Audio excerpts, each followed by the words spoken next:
pessoal, no vídeo de hoje a gente vai estudar capacidade processual, né? Vendo os sujeitos processuais, quem são esses?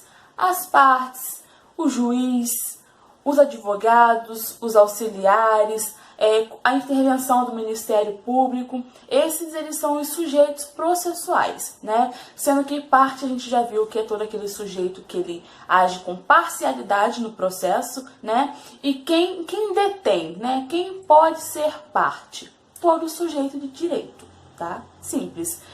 Os entes despersonalizados, eles também podem ser parte, né? Porque eles não possuem personalidade civil, mas eles possuem o quê? Personalidade processual, porque eles podem postular em juízo na defesa de determinados interesses, né?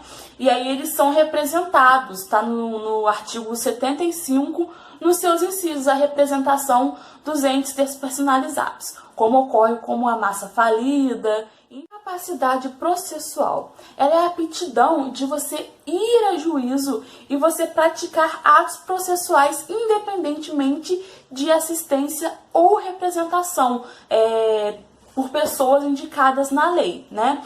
O artigo 70 do Código de Processo Civil vai falar que todo aquele que detém de personalidade e está no exercício de suas obrigações pode ser parte, né? É um requisito de validade subjetiva, tá bom?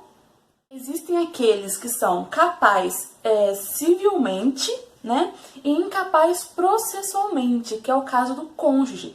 O cônjuge, em determinadas ações, ele só poderá ir em juízo, né? Exercer essa capacidade processual com o sentimento do seu outro cônjuge, que a gente vai encontrar no artigo 73 do Código de Processo Civil, né?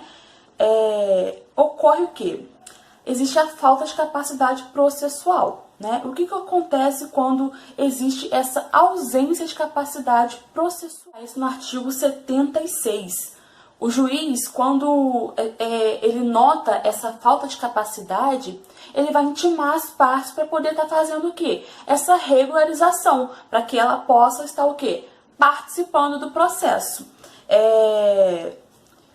E essa capacidade processual, ela é requisito de validade. Então, o juiz ele faz essa intimação. Quando ocorre essa falta de regularização, que é as consequências que vai estar no artigo 76, nos incisos, no caso do autor, o que acontece? A extinção. O processo ele é extinto. No caso do réu, ocorre a revelia, o réu revel. E ao terceiro, ocorre ou a revelia ou a exclusão. Casos quando a defesa de interesse das partes ela se mostra precária, a lei ela impõe a nomeação de curador especial. O curador especial ele não é parte, porque quem é parte é o representado, mas ele representa aquela pessoa. E essa representação ela dura até o final do processo. Até o fim do processo, aquela pessoa ela é representada pelo curador especial. Sobre a capacidade postulatória, que é a capacidade dada a advogados, a defensores, ao Ministério Público, que é a capacidade técnica de postular atos, de postular em juízos, né? Abrangendo também a capacidade de pedir e de responder. Existem alguns casos em que a presença do advogado ela é dispensável, como ação de alimentos, juizados especiais, até bem de salários mínimos e primeira instância, justiça do trabalho, habeas corpus. Nestes casos, é dispensável a presença do advogado, né?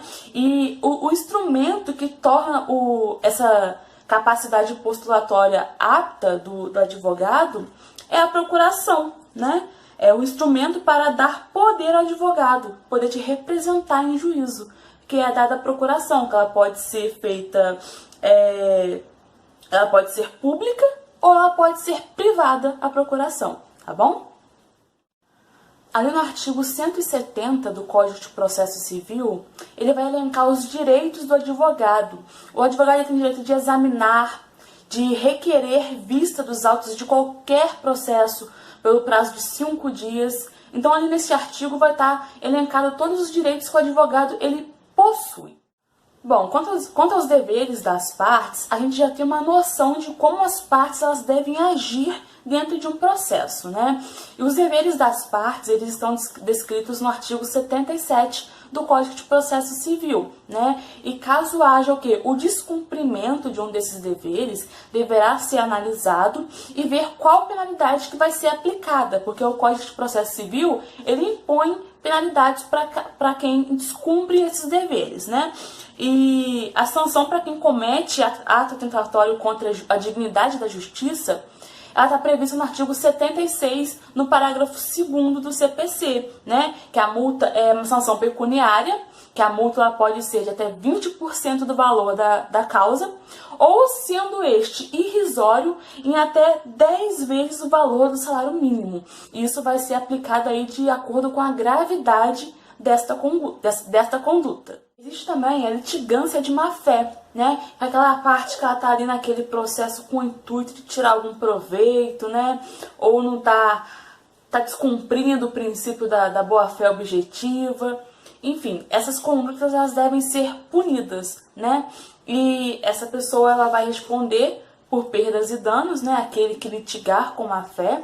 No artigo 80 do CPC, está descrito, tá lá as condutas que caracterizam a litigância de má-fé, né? E além de multa, deve o litigante indenizar a parte contrária pelos danos sofridos, além de ressarci-lo por honorários de advogado e dadas as despesas processuais que tenha efetuado. Está no artigo 81 do Código de Processo Civil. E a multa ela vai ser superior a 1% e inferior a 10% do valor corrigido da causa, né? Então tá aí a importância de se agir com boa-fé dentro do processo, né? De obedecer esses princípios, né? Eu espero que vocês tenham compreendido. A gente fica por aqui e até o próximo vídeo.